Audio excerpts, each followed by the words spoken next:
All right. Those drugs you gave me worked. Yeah, they're good drugs. Those are some good drugs. Yeah, they really are. Yeah. Anyway, You didn't know I was starting there. I didn't. You totally surprised me. It was a caffeine pill, Mom. Yeah. I actually recommend them. It's called Genius Caffeine. I'll go ahead and throw that plug out there. It is a time release thing. So you wind up getting the benefits of the caffeine with actually getting way less caffeine than coffee or anything else. It's like a really, but instead of it just rushing all into you, like when you drink a cup of coffee or whatever, it just, but you end up, it's like half the caffeine of a cup of coffee. Yeah, it was great. I felt just tired going in to teach today, and I really didn't feel like it. And you gave me one of those caffeine pills. Yeah. And it was a great day. I had a great day of teaching. Yeah. It was lovely. Yeah, I mean, not something to take every day, but you know what I mean? Yeah. Good But Good at the end of the day, it's definitely less caffeine than an energy drink or something, so it's a wiser choice there. Yeah. So, Cool. yeah. Anyway, here we go. Boy, we don't talk about drugs much on the pod, but welcome to the drug episode.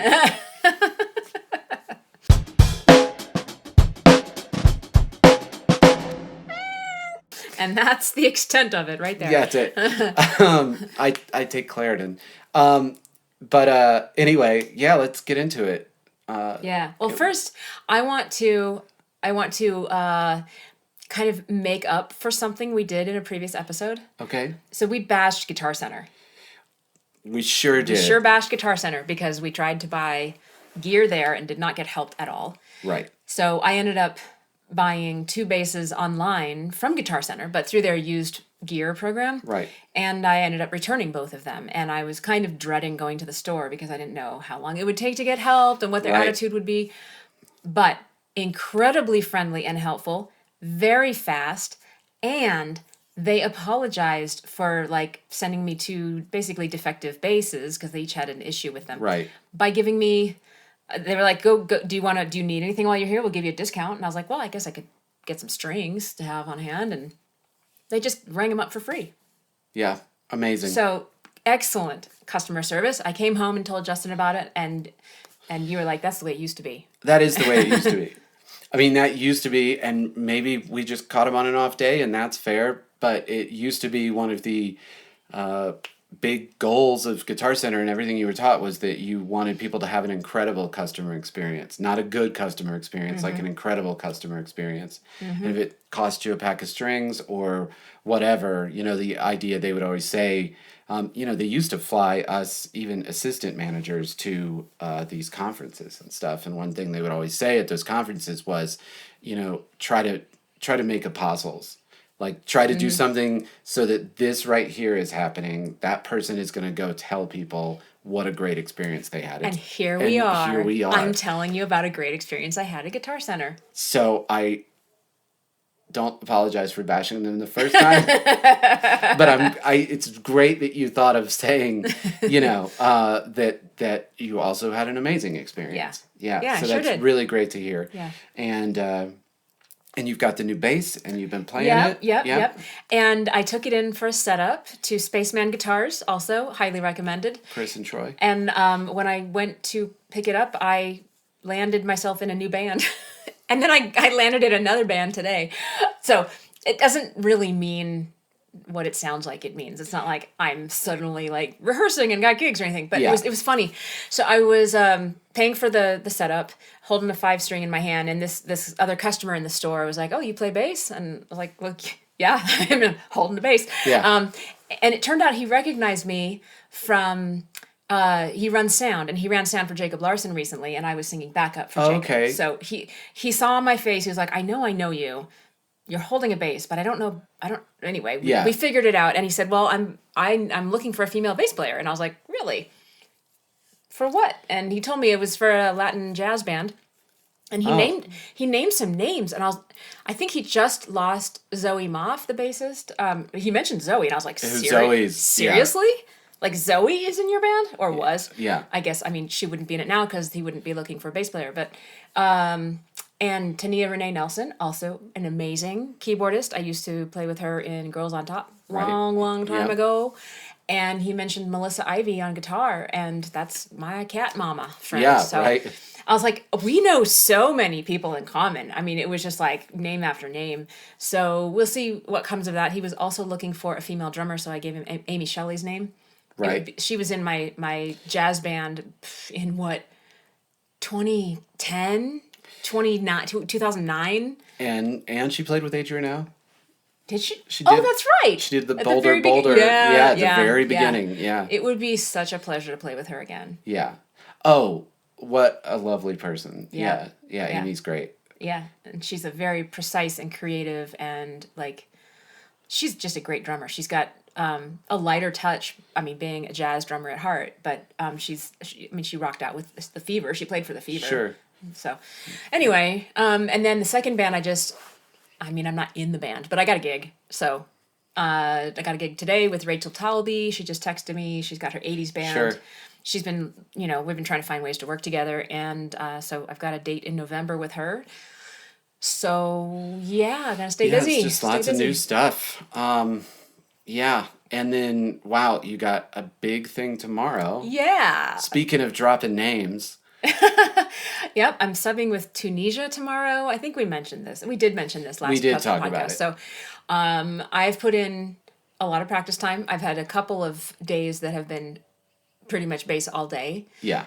And some great stuff is happening. First of all, my wrist is doing great. My left wrist, which is where I was starting to feel some tension. It feels perfectly fine. I played 6 or 7 hours yesterday, that's and great. I did not feel any additional strain on my wrist. So I'm Right. figuring something out. Yeah, you're figuring I'm something so out. excited about that. Yeah. And I also felt like after I went through the entire set yesterday, and I told you, I feel like if I had to do the gig today, I could get through it. Like, there's some songs I want to review one more time, but I feel pretty prepared. So that's going to be tomorrow in Aspen. That is a great place to be in. Looking forward to it. Yeah. And, so you're feeling good about that. And Yeah. Yeah. Well, it's taken a lot of work, but then again, now that you've done the work, you'll be able to step in. Yeah. You'll always have to brush up because those arrangements are difficult and they move at breakneck speed. We talked about that last. I've been over hearing you practice and like that band moves. Yeah. Yeah. But, So- anytime I'm entering a new situation, I want to be really prepared for a couple of reasons. One is to make a good impression. But the other one is I find that if I prepare fully and correctly the first time, I'm laying down the right memories for that Sure. situation. Mm-hmm. Meaning I don't have to undo things I learned wrong Right. after I go, if I learn stuff half-assed and I go play a show and I sing it or play it a little bit wrong, then I have to go back and like figure out what I got wrong and fix it going forward. And if I just come in Right. completely prepared from the get-go, there's a lot less rework to do going forward, assuming I play with that band again. Yeah, we talked about that. I think we were just, sometimes we talk and it's not on camera. Occasionally. Not every day or anything. But we do talk every day. It's funny. We basically do this podcast every day. We do anything separate or together, and we have to talk about We it. have to discuss the whole thing. Like, we were talking about how some couples would probably get along better if they did not always do everything together, because then they have things to tell each other. But we like analyzing everything we do. Yeah. We're like, we just did a gig. Let's talk about the gig. I know. We just spent the last 8 hours together. Let's spend the hour car ride home discussing every aspect of what we were both at. We're so lucky. It's pretty funny. But speaking of gigs, moving it along, you also had a gig with Jenny Shawhan, who's Right. Yeah. friend of the pod. Yeah. So let's see. Since I was doing so much prep for Tunisia, and Jenny sent her set list out on like Wednesday night. And the gig was Saturday. The gig was Saturday. Yeah. I mean, I knew 3/4 of it, so I had to learn maybe 10 songs. I spent a lot less time preparing for her gig, and it went fine. Okay, not as great as I would have liked it to go. And part of the reason is it's a trio. So it's her on voice and guitar, and then Right. it was Brian McRae on Brian drums. McRae. Amazing. Amazing. And then me. And so it is one thing to step into a band with all the parts being covered, Right. and I'm just covering bass, and everything is held together well. So like the Diamond Empire gigs, like there's a keyboard player, there's sometimes a horn Right. player, All the parts are there. all the parts are there. And with a trio, first of all, Jenny plays most everything at a slower tempo than the original. And second, the parts are not all there. And so I had trouble orienting myself here and there. Like I felt like a showcase singer at Performance High coming in and being like, well, this doesn't feel like it does on the recording. Right, right. So on top of that, she likes to provide charts that are in the wrong key. So she'll like provide a chart, like some standard chart she got somewhere, and then right up in the corner, but I do it in this key. And I didn't notice that on 2 songs. Right. And so like we started playing and I was like, oh, I didn't make a number chart for this one because it's so easy. Right. But I failed to notice that we aren't playing it in this key. So And I played by ear on those. And transposing on the fly is hard. Yeah, I'm not good at it. Yeah. I'm not good at it. I wouldn't say I'm good at it. I mean, I can do it.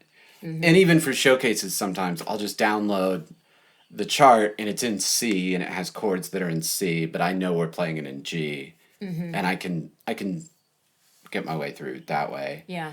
I think maybe what I do is I do a quick conversion to the number. I start seeing the C as 1. Yeah. And then Yeah. Trained players can do that. spend a lot of time working on that. Yeah. Well, there's an area of improvement for me. Yeah, for sure. but you said, and I thought this was really interesting because I know it would have thrown me.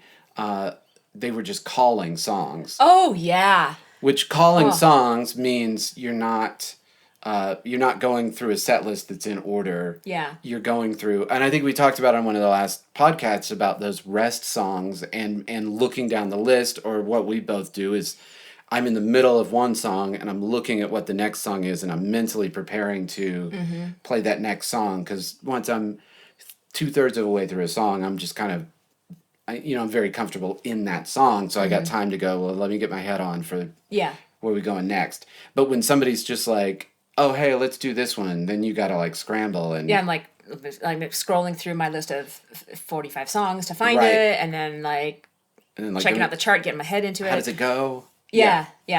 And we were doing round robin song calling, so like Jenny would pick a song, and Oh then, my and then gosh. Brian would pick a song, and then I would pick a song.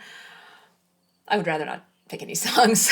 I know. Well, it's just extra mental energy. Yeah. Yeah. But it was fine. I mean, it's a background music gig, and she plays there like every other week. It was super low pressure. I'm sure it was went fine. great. I mean, It went and great. her voice is so.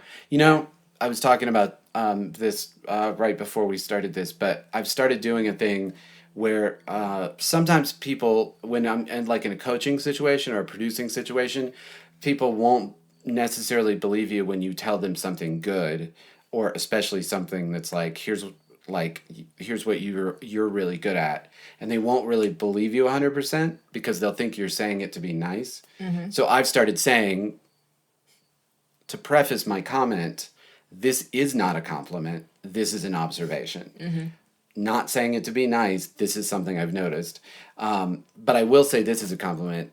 Jenny has such an amazingly syrupy voice, and I mean that in all the positive elements of syrupy. It's just sweet, and it's just kind of like thick, and she could carry a lot. You're gonna her voice is gonna carry an awful lot. And I heard some of her stuff. I can say that because I heard some of her solo work. Jenny Shawhan. It's on the YouTubes, it's on the Spotify's. But yeah, what a gorgeous voice, and she can really, all her solo stuff is just really cool. Yeah. But that sounds like a fun gig, and you weren't home too late. That was a nice... Yeah, we played 6 to 9. Yeah, that's right. Oh, that's right, because I was at the studio working, and then you grabbed me, and then... Yeah. Yeah. So, what else? Yeah, you have a couple things. You were on the news. I was on the news, and it was positive this time. Yeah. Anyway, so we talked about a song that Cody and I had worked on.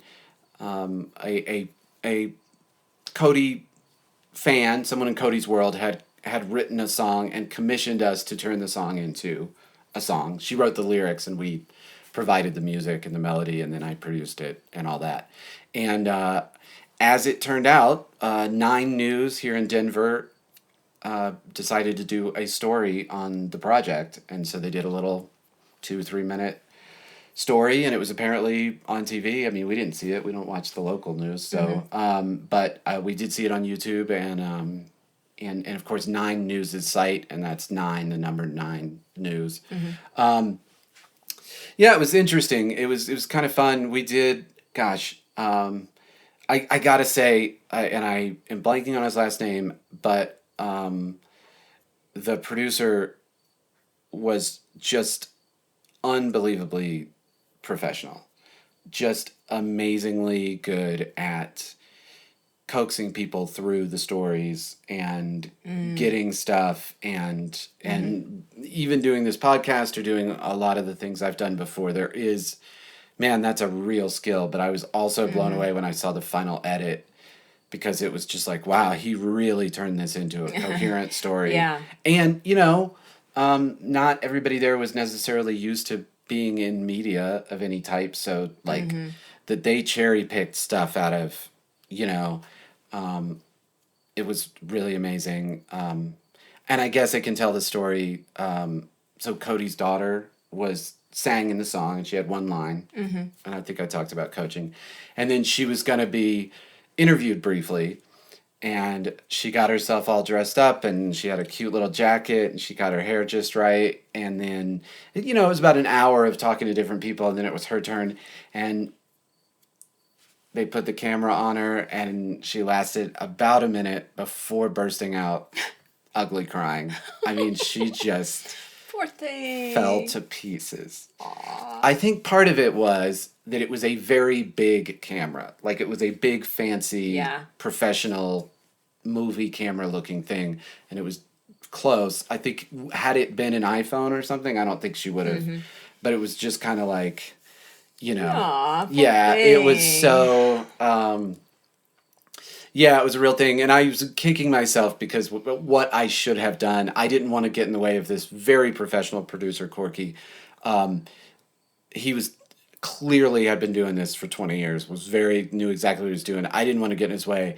I almost butted in and told Chloe, like, hey, remember, just like when we recorded the vocals, I told you these are just takes. Like, none of this is permanent.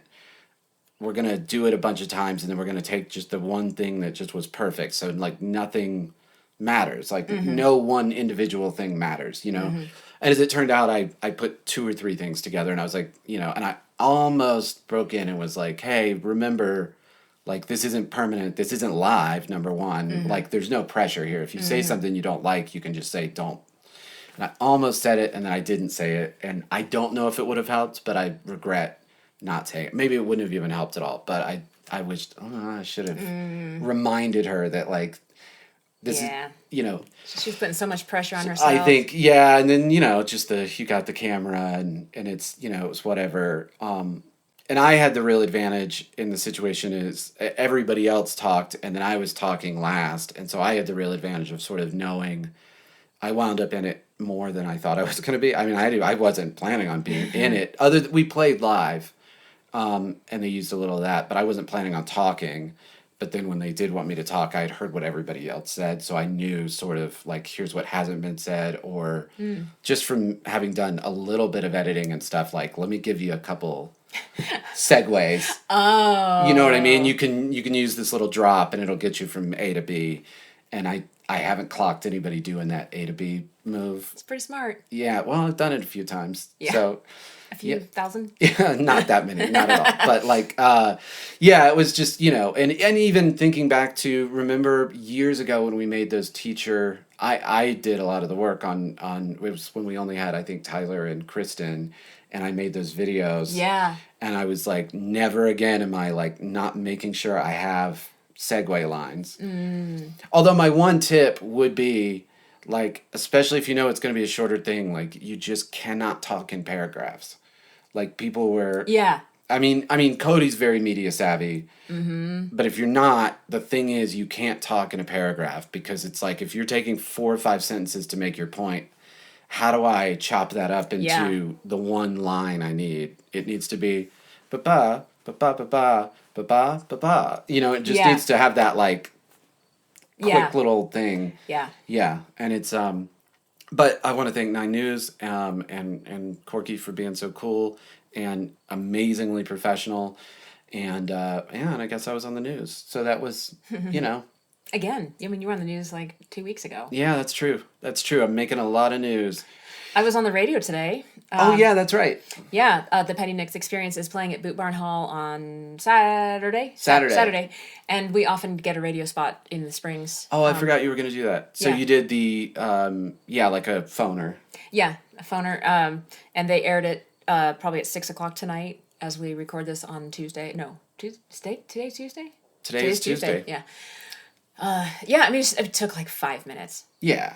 But, yeah, I was on the radio. So what?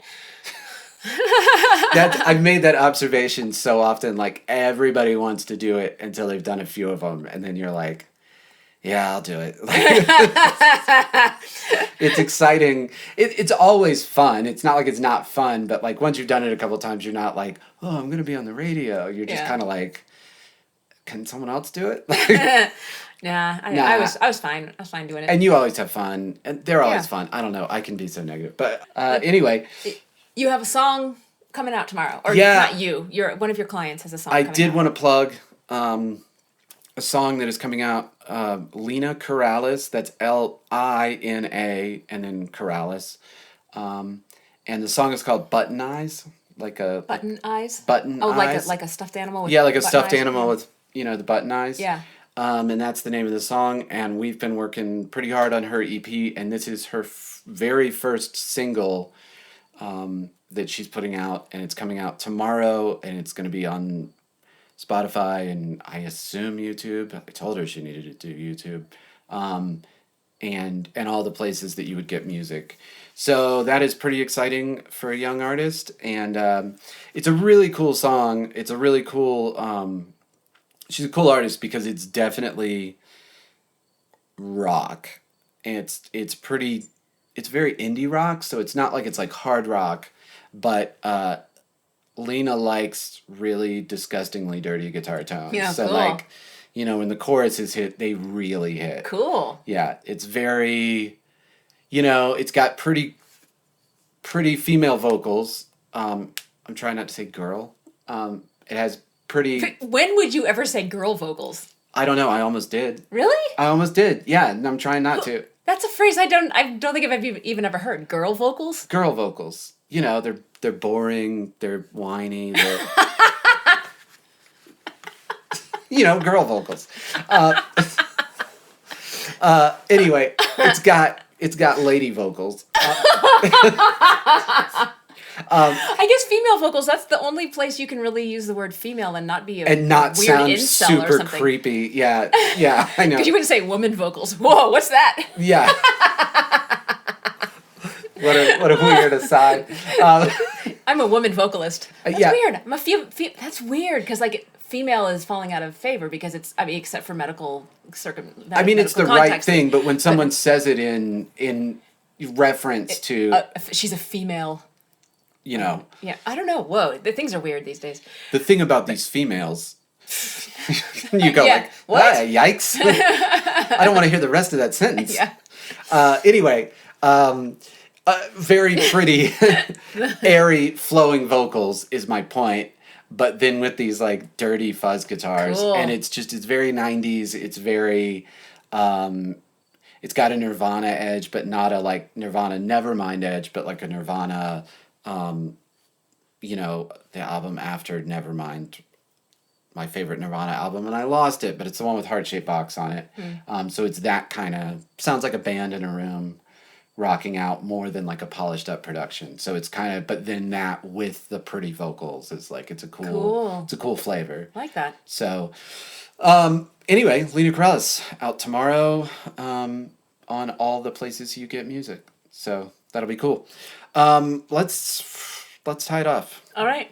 I don't have anything more to say. Nah, I'm pretty much done. I think the caffeine is wearing off right now. Yeah, which I told you it would. Yeah. Yeah, yeah.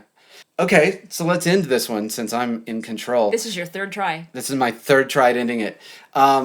Thanks so much for watching and listening. We are sponsored, as always, by Performance High. Voice and Music Studio. And we will see you next week. Bye.